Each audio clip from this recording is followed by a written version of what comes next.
మరి మన జాగృతి అధ్యక్షురాలైన కవితక్క మహిళలను ఎంతో అభివృద్ధి చేయడానికి మన తెలుగు సాంప్రదాయాలను సంస్కృతులను ముందుకు తీసుకెళ్లడానికి ఎన్నో కార్యక్రమాలు చేయడం జరుగుతుంది.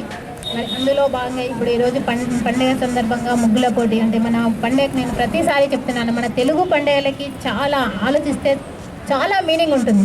ఈ ఎగ్జాంపుల్ ఇది తీసుకోండి, ఇది ఇప్పుడు చలికాలం, మనం పొద్దున్నే లేచి ఊడ్చి చల్లి ముగ్గు పెట్టడం అదొక ఎక్సర్సైజ్. అంటే ఇప్పుడున్న వాతావరణానికి, కలుషిత వాతావరణానికి ఆరోగ్యంగా కూడా చాలా ఉపయోగపడుతుంది. మనం అంటే పండుగలు ఏం చేస్తున్నాం, మన తెలుగు పండుగలు తగ్గించుకొని mother's day, parents day, friends day ఇది అని ఎంజాయ్ చేస్తున్నాం. అంటే వాటికి ఏం చేస్తాం, సింపుల్గా హోటల్కో బేకరీకో వెళ్ళి కేక్ కట్ చేసి ఇంత పురుగుల మంది తాగి రావడం అంతేనా, అది ఎంజాయ్మెంట్. మన పండుగలకి ఎంత అంటే బాడీ ఎక్సర్సైజ్.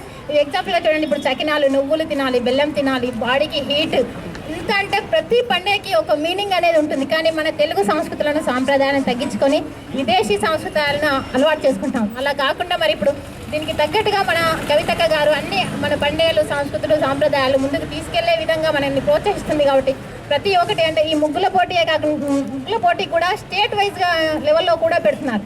అంటే మనం ఇంట్లో ఉండి అంటే చిన్న అంటే పెద్దదానికి పోవడానికి మనకు ధైర్యం రాదు ఇంట్లో ఆడవాళ్ళకి. ఈ చిన్న దాంట్లో ఇట్లా పార్టిసిపేట్ అయితే ఇంకా ముందుకెళ్ళే అవకాశం రావచ్చు, మనలో అంటే భయం తగ్గచ్చు. ఈ విధంగా ఉంటుంది. కాబట్టి ప్రతి ఒక్కరూ అంటే ఏ చిన్న అవకాశం వచ్చినా దాన్ని యూజ్ చేసుకొని అభివృద్ధి చెందాలని కోరుకుంటూ